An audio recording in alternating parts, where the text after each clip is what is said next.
So hey guys, welcome back to investment का hunt. सो आप सभी लोग का स्वागत है हमारे यूट्यूब चैनल पर। गाइस, आप सभी लोग जुड़ चुके हैं शेयर मार्केट में कुछ तहलका दिखाने के लिए, जो कि मेरे साथ आप सभी लोग जुड़े हैं तो कुछ तो तहलका होगा ही गाइस। एंड मैंने एक शब्द यहाँ पर लिखा हुआ है डिविडेंड। डिविडेंड यानी हिंदी में इसको लाभांश बोलते हैं। क्या होता है डिविडेंड? चलिए इसी टॉपिक पे आज हम बात करने वाले हैं। यही है हमारा टॉपिक आज का, डिविडेंड क्या होता है। सो लेट्स गो, स्टार्ट करते हैं। डिविडेंड होता क्या है? डिविडेंड मतलब कि किसी कंपनी का प्रॉफिट आप में सभी लोगों में बांट दिया जाए, जितने भी शेयर होल्डर्स हैं उन सभी में बांट दिया जाए उस प्रॉफिट को। सो जैसे कि आपकी कोई कंपनी है, आपने एक साल में 1,00,000 रुपए का प्रॉफिट कमाया है और आपके पार्टनर बहुत सारे हैं, तो आप 1,00,000 रुपए जो प्रॉफिट है वो आप, अगर आप चाहे तो उस कंपनी में और बड़ी करने के लिए लगा सकते हैं। अगर आप नहीं चाहते हैं, आप चाहते हैं कि सब में बढ़ जाए, इस साल का अगले साल का देखा जाएगा, तो आप उसको बांट सकते हैं। जो आप उस 1,00,000 रुपए में 1,00,000 रुपए को अपने सभी शेयर होल्डर्स को बांटेंगे, उसी को डिविडेंड बोलते हैं। एंड गाइस एक बात और, आप ये भी कर सकते हैं कि आधा पैसा, जैसे कि 1,00,000 रुपए आपने प्रॉफिट कमाया है, उसमें से आप 50,000 रुपए सब आपस में बांट लिए और 50,000 रुपए अपनी कंपनी में ग्रो होने के लिए भी लगा सकते हैं। उसको भी डिविडेंड बोलते हैं। जो आधा भी गया वो भी डिविडेंड ही कहलाता है, और कंपनी भी ग्रो होती है और डिविडेंड में पैसा भी अपने आप हाथ में आ जाता है। जिसको जरूरत होती है वो जैसे भी जरूरत होती है वो अपना ले लेता है। And guys, so let's start. असली डिविडेंड होता क्या है, चलिए इसके बारे में बात करते हैं। डिविडेंड बड़े पैमाने पर, अभी तो मैंने सिर्फ 1,00,000 की बात की है।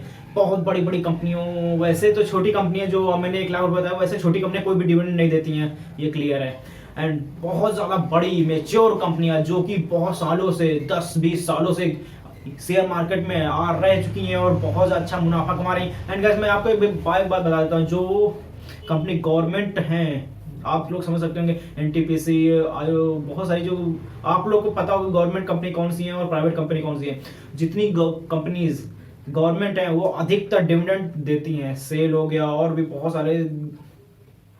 सारी जितनी भी सरकारी कंपनी है वो सभी आपको डिविडेंड देंगी और उनका हमेशा शेयर प्राइस बहुत ही कम रहता है। आप सभी लोग कहीं भी देखिएगा।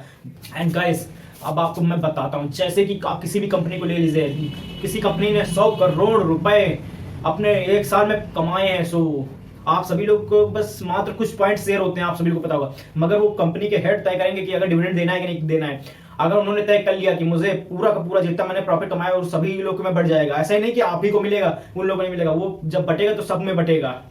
अगर उनको डायरेक्टरों को लगेगा कि इस बार डिविडेंड निकालना है, सबको पैसे बांट देने हैं, आपके एक शेयर के हिसाब से वो अपने पैसा चूज कर देते हैं कि कितना रुपए एक शेयर के हिसाब से मिलेगा, उस हिसाब से सबको बढ़ जाता है। आपके पास एक शेयर होगा तो आपको उस हिसाब से मिलेगा। जैसे कि उन्होंने मान लिया कि मेरी कंपनी में डिविडेंड एक शेयर पर 5 रुपए मिलना है, आपके पास एक शेयर है तो आपको 5 रुपए मिलेंगे, और किसी के पास, आपके फ्रेंड के पास 1,000 शेयर है तो उसको 5,000 रुपए मिलेंगे। 1,000 इंटू 5 कर लीजिए, 5,000 रुपए मिलेंगे। एंड किसी के पास 10,000 होंगे तो उस हिसाब से, और किसी के पास कुछ ज्यादा ही शेयर होंगे, 1,00,000 2,00,000 शेयर होंगे तो फिर उस हिसाब से मिलता है। ये होता है डिविडेंड। एंड डिविडेंड आप सभी लोग सोच रहे हैं कि आप सभी लोग के मन में आ रहा होगा कि डिविडेंड ऐसे ही अगर बढ़ता है तो क्यों ना हम डिविडेंड के समय हम कंपनी में परचेज कर लें शेयर और फिर से डिविडेंड मिल जाए, फिर निकल जाए, फिर जब डिविडेंड वो बांटे तब आ जाए। हाँ, मैं बताने वाला हूँ उसको भी। कोई भी कंपनी अपना डिविडेंड डेट घोषित करती है, बता देती है कि मैं इस तारीख में अपना डिविडेंड बांटने वाली हूँ, मगर उसकी एक डेट भी होती है यहाँ गाइस।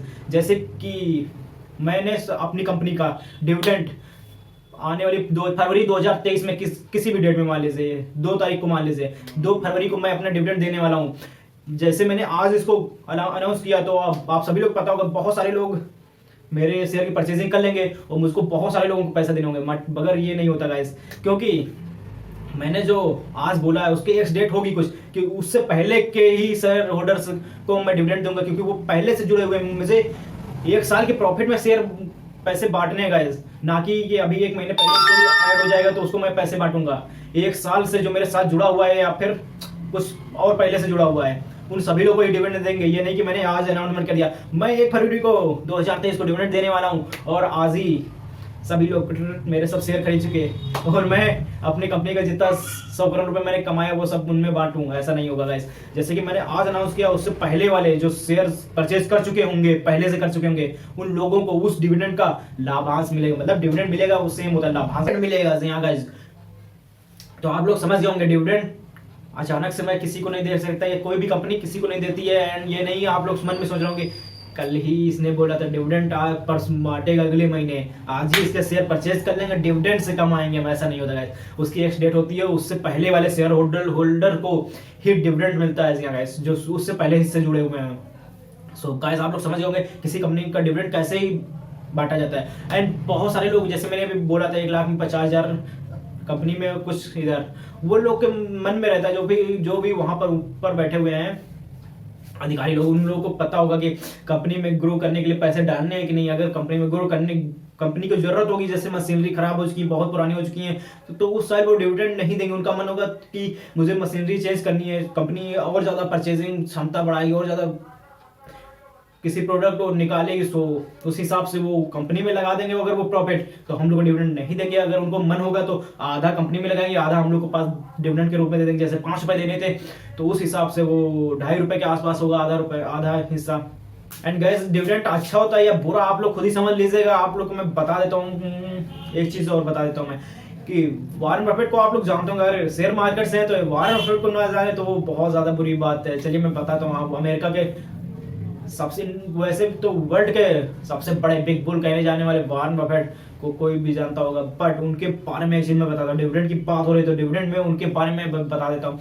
उन्होंने कोको कोला के इतने ज्यादा शेयर परचेज कर रखे हैं कि उनको एक साल में 2,700 करोड़ रुपए सिर्फ डिविडेंड से मिलता है। यहाँ गए 2,700 करोड़ रुपए डिविडेंड से। सो आप लोग समझ गए होंगे कि डिविडेंड की ताकत कितनी है। बट गाइस एक बात और याद रखिएगा, जो हमारा शेयर अगर 100 रुपए में है और हम लोग को 1 करोड़ रुपए उस कंपनी को प्रॉफिट हो रहा है, अगर वो 1 करोड़ रुपए उसमें लगाएगी तो उसकी वो वैल्यूएशन बढ़ेगी कंपनी की, और उसकी जब वैल्यूएशन बढ़ेगी, उसका जब क्षमता बढ़ जाएगी, प्रोडक्ट और वो बना सकेगी, तो और ज्यादा उसकी प्रॉफिट होगा, और जितना ज्यादा प्रॉफिट उतना ज्यादा डिविडेंड। सो आप सभी लोग समझ सकते होंगे कि अगर आज मुझे डिविडेंड नहीं मिल रहा है और 4 साल बाद वही डिविडेंड का पैसा कंपनी में लगाया जाता है कंपनी ग्रो करने के लिए, तो 4 साल बाद आज से बहुत ज्यादा गुना होकर डिविडेंड मिलेगा। सो आप सभी लोग को, जिसको डिविडेंड मिल रहा है वो भी खुश रहिए, जिसको नहीं मिल रहा है वो भी खुश रहिए।